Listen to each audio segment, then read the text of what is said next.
Wonderful. Thanks so much. I'm Frankie, wife to Luke, mother to Thea, who was making all that noise.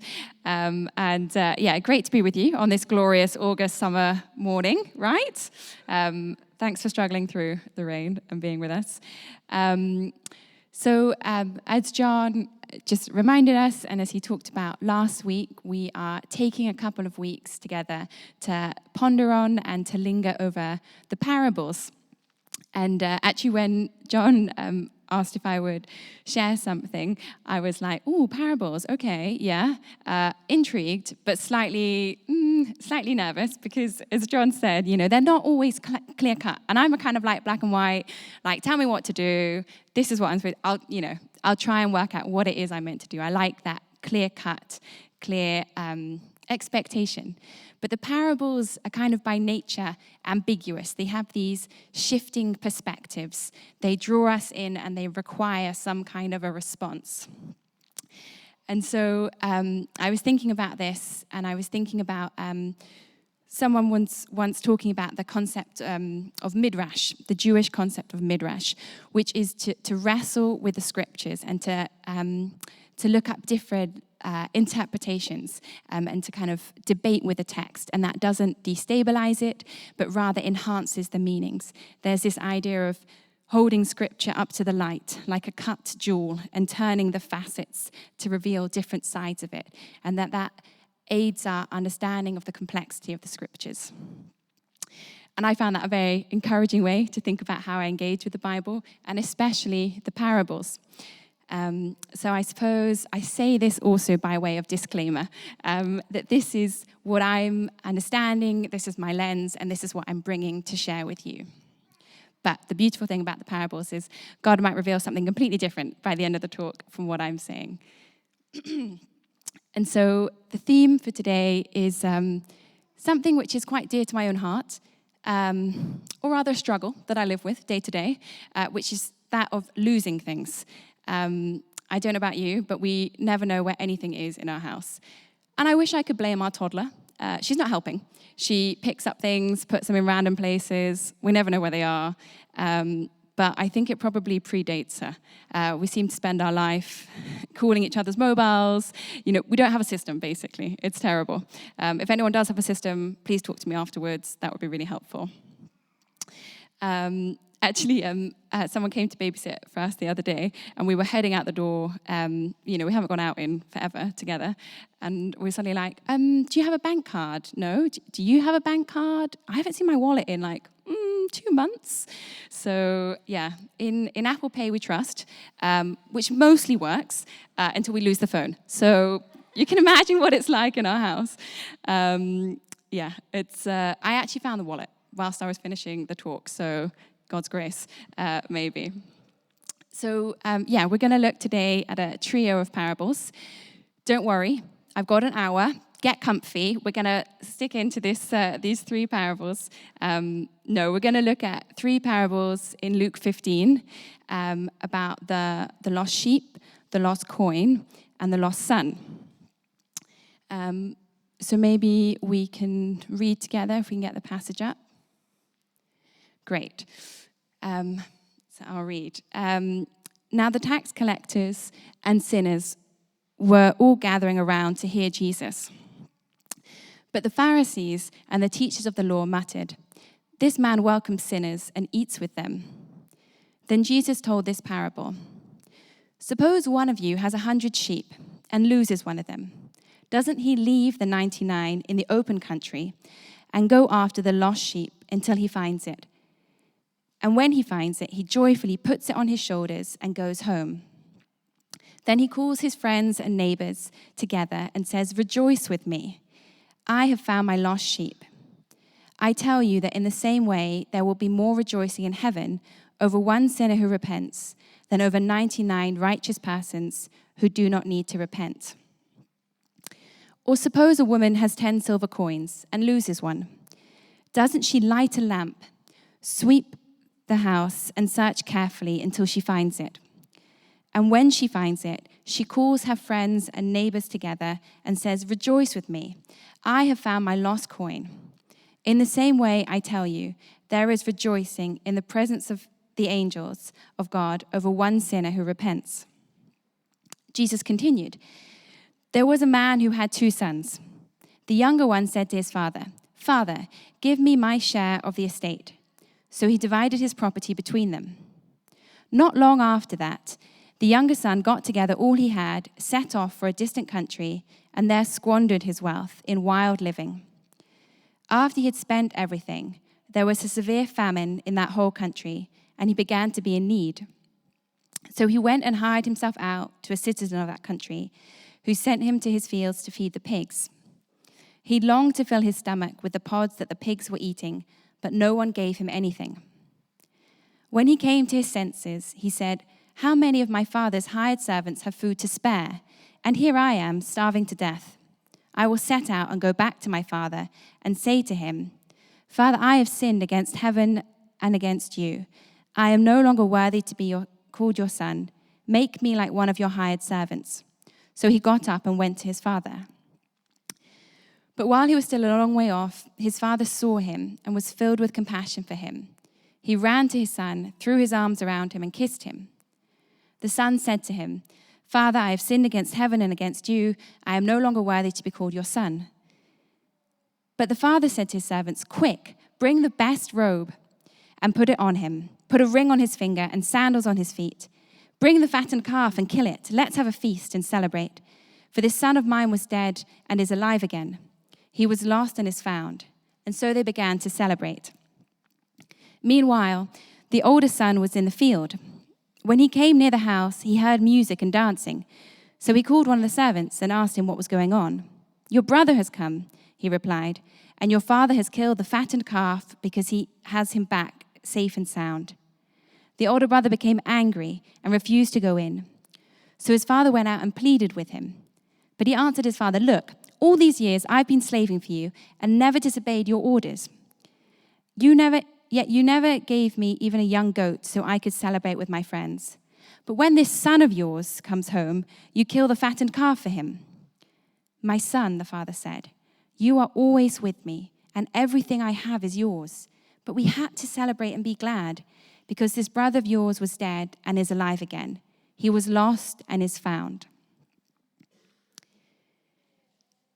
So I know it's like a long passage to read all together, but what I think is really important here is the fact that we have this cascade of stories that Jesus has linking all together. It's one unbroken speech. We often, stop and look at them as different stories. But here we see they kind of cascade one after another. They're hot on each other's heels. And so, I think we see that when we look at them together, they're these vivid vignettes, but they all kind of piece together like beads on a string, that they're interrelated and they build on one another, that they are essentially different angles to the same message.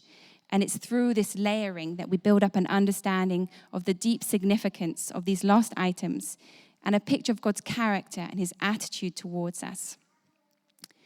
So if we take a step back, we think, okay, what's going on? What's the setting? What's the context here? So we've got Jesus who's hanging out with different people. And in the background, we've got these the Pharisees, observant Jews, teachers of the law, who are muttering amongst themselves, saying, like, this isn't right, what's going on? Doesn't Rabbi Jesus know that these people, who they are, the lives that they lead? Why is he dirtying himself by interacting with them? It's not right. It's not respectable. And so, and Jesus' response is to tell these 3 stories to this, I guess, question that the Pharisees are posing. And so if we look at the passage of the lost sheep, if we can just put up the lost sheep on the screen. So we've got the shepherd, and he's lost one of his 100-strong flock. I don't know what his method is. I don't know if they've got different names, if he's counting them in, counting them out, got one of those bus clickers. But he's like, oh no, we've lost a sheep. And so he's like, right, okay, I need to go back and find that other one. And he even says, it's obvious, like, isn't this what we would all do? We would leave the 99 and go after the lost sheep. And so the shepherd searches diligently for the lost one. We don't have a sense of time that's given, but it says go after until he finds it. There's a sense of effort and commitment and seeking and searching. And he doesn't just say, 99 out of 100, I've got the vast majority, 99%. It's a pretty good success rate. I'm bringing home. He's like, no, I need to find this one that's missing. And you'll notice that the sheep isn't blamed. It's not like the shepherd finds the sheep and it's like, where did you go? You're supposed to stick with the others. We had a protocol. He, catches up the sheep, puts it on his shoulders, makes sure that he's going to bring that sheep safely back to the flock. He's not angry, but rather he celebrates. We see this pattern of the shepherd seeks, the shepherd finds, the shepherd restores, and the shepherd celebrates. And again, if we move on to the lost coin, if we can put that up, thank you. Again, we have some of these similarities that are coming through. So we've gone from 1 of 100, so there was this one sheep within the 100, and now we're looking at 1 of 10 coins, so this progression in value. And we know that each of these coins had a high value to the woman. The notes say that each coin would be a day's wages, but also there are commentators who say that these coins would be threaded on a necklace as part of her dowry, part of the wedding process. And so that each coin is precious and necessary to her. And she's lost one. She's lost one of these coins. That's so important. I can't really speak so much to the sheep story because I have yet to lose a sheep. But as I said, I have lost many precious things. And I don't know about you, but I can imagine, oh man, that sinking feeling, like when you pull out your wallet to pay, or I feel like this is more common in our house, late night, you finish packing, you've got an early flight, and you can't find the passports. This happens all the time to us. And you kind of, you're rummaging around, you're starting with all the obvious places, like the drawer, under the bed, wherever you look. And then you're kind of thinking, it's unlikely to be in the fridge. It's unlikely to be in the back of the cupboard, but I'll have a look anyway. And you find yourself like kind of up on ladders and looking in weird places. And I don't know about you, but it's like the one time my mind has like total recall, but also like really unhelpful because it's like wherever I look, my brain's like, yeah, I think that's where we put it. I can visualize it completely there. And then you go there, it's not there. It's all a mirage. And so you're just kind of running around and that the panic's building that, what are we going to do? What does this mean? Am I going to have to tell someone? And so we see that in this, the woman who's trying to find this lost coin. She's panicking, she's searching, she's down on her knees, she's sweeping, she's looking high and low, she's lighting a lamp, which maybe had a cost associated with it.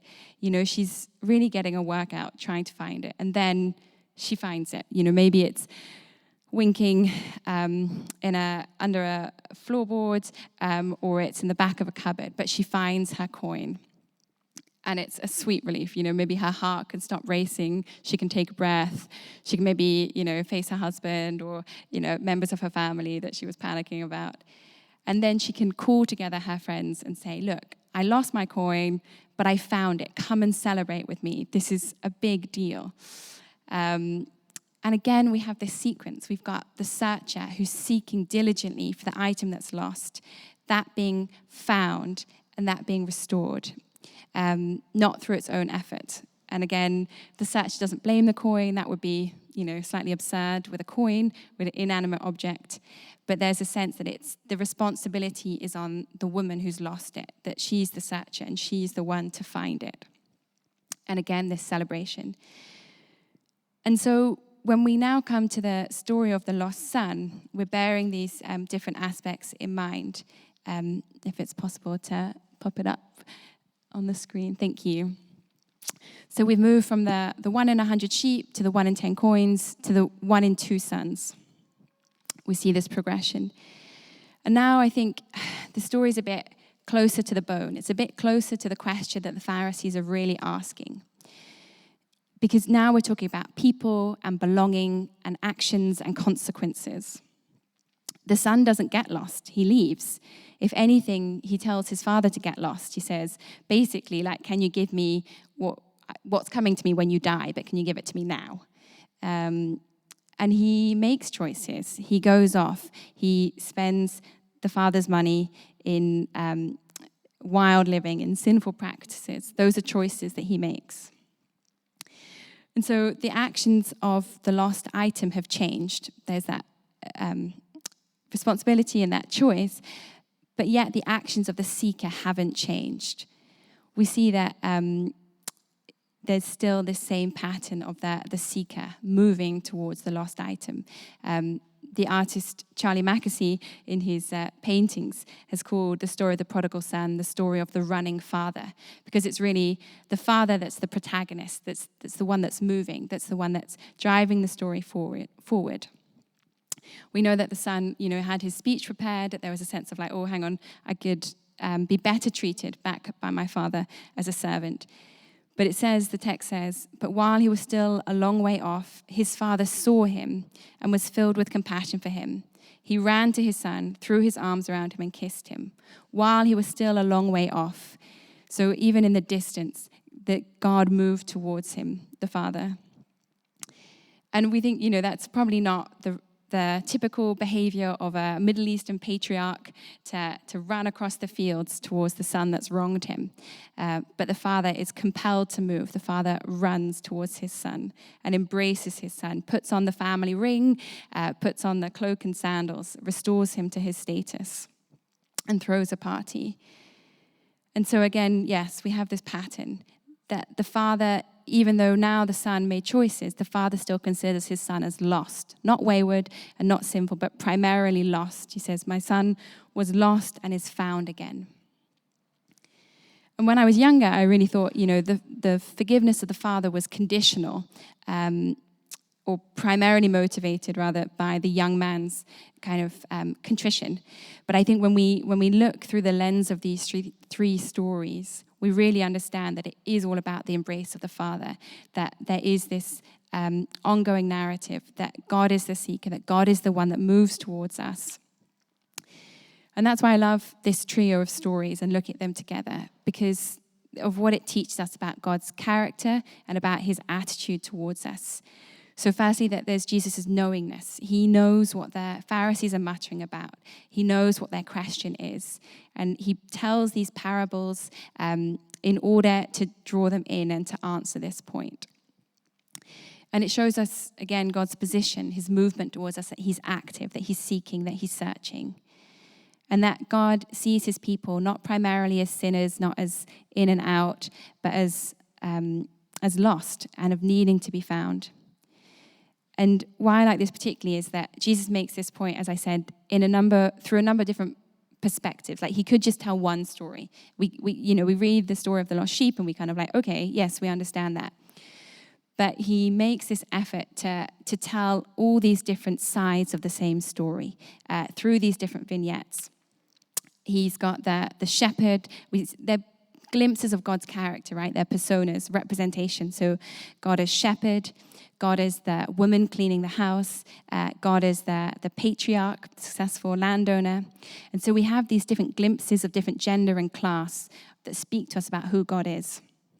And in doing so, it valorizes different experiences and different people's lives. I think if, the parables are told to draw the listeners in, to speak to their lives and for them to relate to, then for me, this speaks to the fact that Jesus is also teaching to and including women's experiences. It's not just the shepherd or the patriarch, but also the woman at home, her life and her story. And so this storytelling method mimics the message that Jesus tells these different life experiences to valorize them and these experiences and draws them into the tapestry of the kingdom of God. Jesus sees our lives and moves to include us and to invite us in. And so relatedly, this trio teaches us about our relationship to each other. So the prodigal son, I said, could be the running father or the lost sons. Both are lost in different ways. And I think, if we think that in the story of the prodigal son, the elder brother represents the Pharisees, I think, gosh, even Jesus' rebuke to them through the parable is still so loving. It's not about calling them out, but rather telling this story so that they can find themselves in it. And he shows them that their question is all wrong. It's not about who's unclean and who's clean and who's outside and who's inside, who belongs and who doesn't. But it's about who's lost and who's found and who knows themselves to be lost.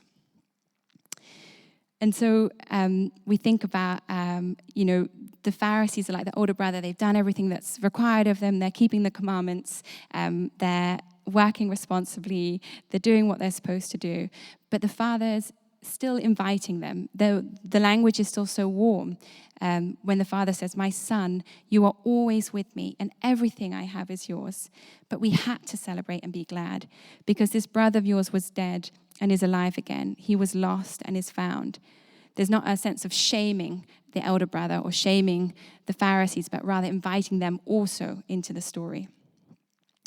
And I used to, and probably still do, mostly relate to the older brother. He was, doing what he was supposed to do, and he's cheesed off because he's not getting the recognition that the flaky younger son is getting.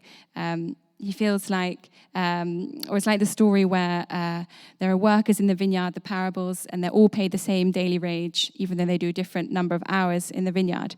And there's a sense of like, well, hang on a minute, I've put in more work. And sometimes, we can feel like the grace given to others maybe undermines the work that we've put in, the time that we've done.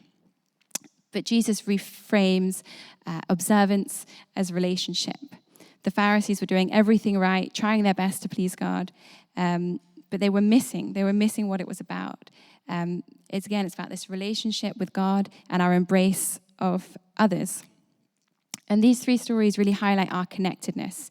So again, the opposite of the Pharisees who are trying to draw distinctions and boundaries and say like, we're safe, we're good, because they're not. But rather, we see that the sheep is part of the flock. The sheep's not different. The sheep's just elsewhere. But there's nothing about the sheep that is different to the rest of the flock. It belongs with the flock.